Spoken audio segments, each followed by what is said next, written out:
In the event that you missed yesterday's upload, make sure you go in the description and take a look at the link where I break down my first thoughts on Madden 24's gameplay video just last week. It serves as the basis for this upload series, and in today's video, which is part 2, we're going to talk about the things you need to think about when you create your own offense at launch in Madden 24.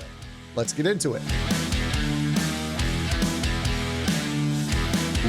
What is up, guys? Zan from the Zan Madden YouTube channel. Today's upload, we're going to be talking about the top 5 things you need to think about on offense as you enter the new year to Madden 24. Truthfully, this is something that you guys could think about every single year, but I will probably do an upload series like this to keep it fresh here on the channel. I am actually going to be producing this as part of a playlist that started yesterday. So again, like I mentioned in the intro, go back and watch my initial thoughts on what Madden 24 could be. We'll be talking a little bit about the offensive side of the ball here today in our video. But first, before we get into it, I want to let you guys know that we do still have the Gridiron Gameplans Madden 24 pre-sale offer available on the website. If you guys have not taken advantage of the Gridiron Gameplans pre-sale, this is everything that I do in Madden 24 for the low price of $75, $9.95 a month. Typically, if you go month to month, that's $120 value. You guys can take a decent chunk out of that, but make sure you take advantage of it. This includes our offensive and defensive game plans, all of our vault updates, and also our Discord access where you guys get lab sessions every week throughout the Madden season. So today's video, as I mentioned, is going to start off with the 5 things you need for offense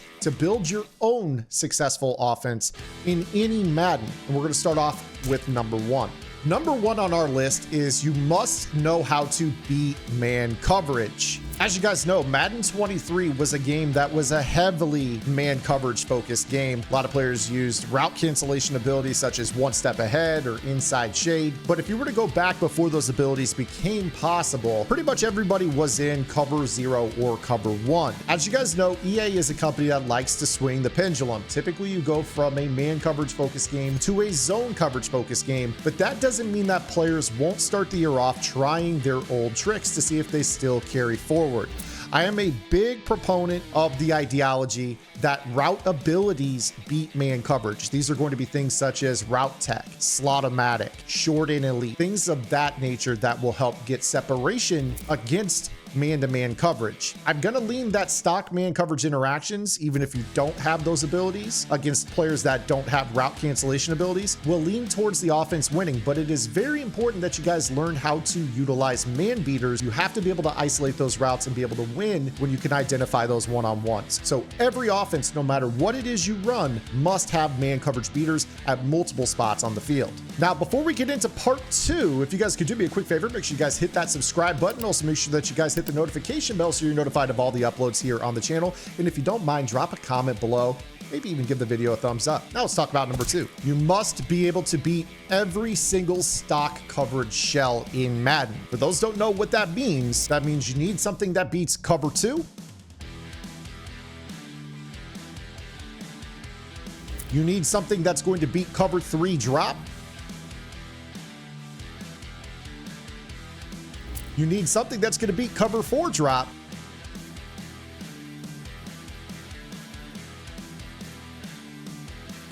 And you also need something that can take the lid off of cover 4 match.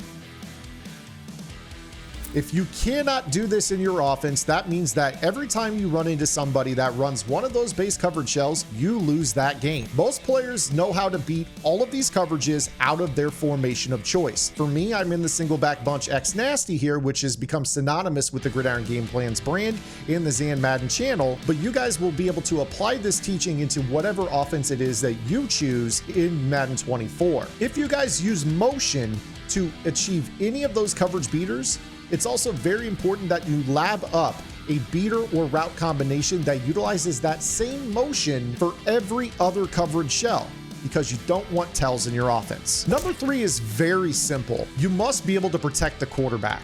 A lot of players will look at a formation and say, oh wow, this empty looks great.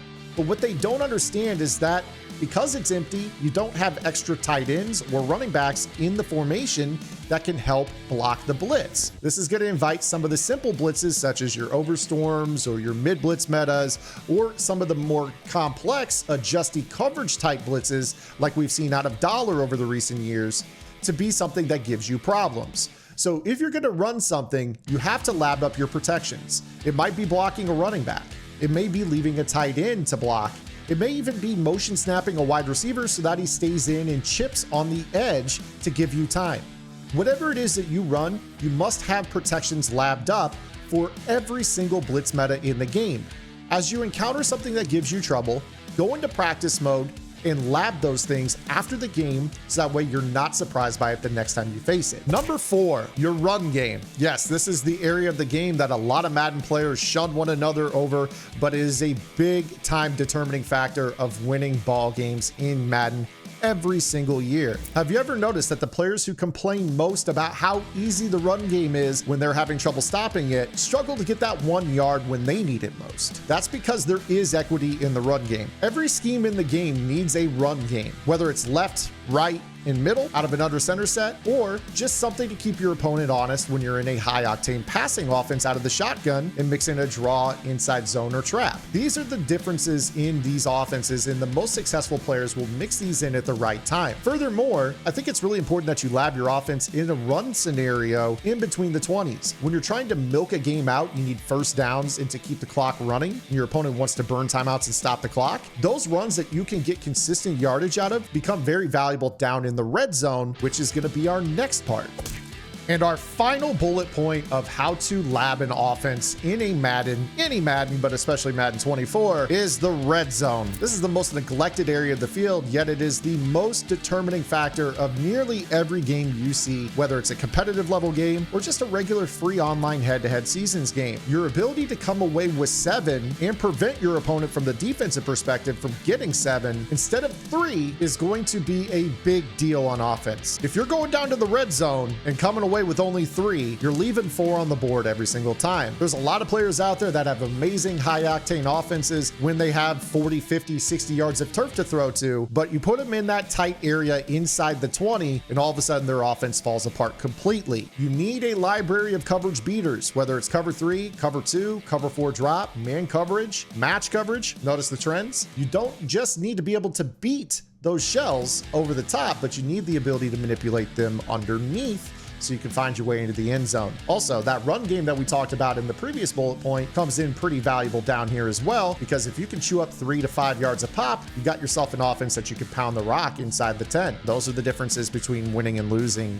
any year in Madden. So I hope that you guys enjoyed today's video. Again, just a basic overview of how to prepare for a Madden, how to build your own offense in any year. If you guys missed yesterday's video, again, go back and check out my first thoughts on Madden 24. Tomorrow, we're going to be coming back with the defensive side of the ball, which I think is an area of the game a lot of players struggle with. A lot more players are good offensively and struggle with defense. So I think you guys are going to like what I have to break down tomorrow. So make sure you guys hit that subscribe button. We'll see you guys then. Until then, this is Zan. Get in the lab and good luck.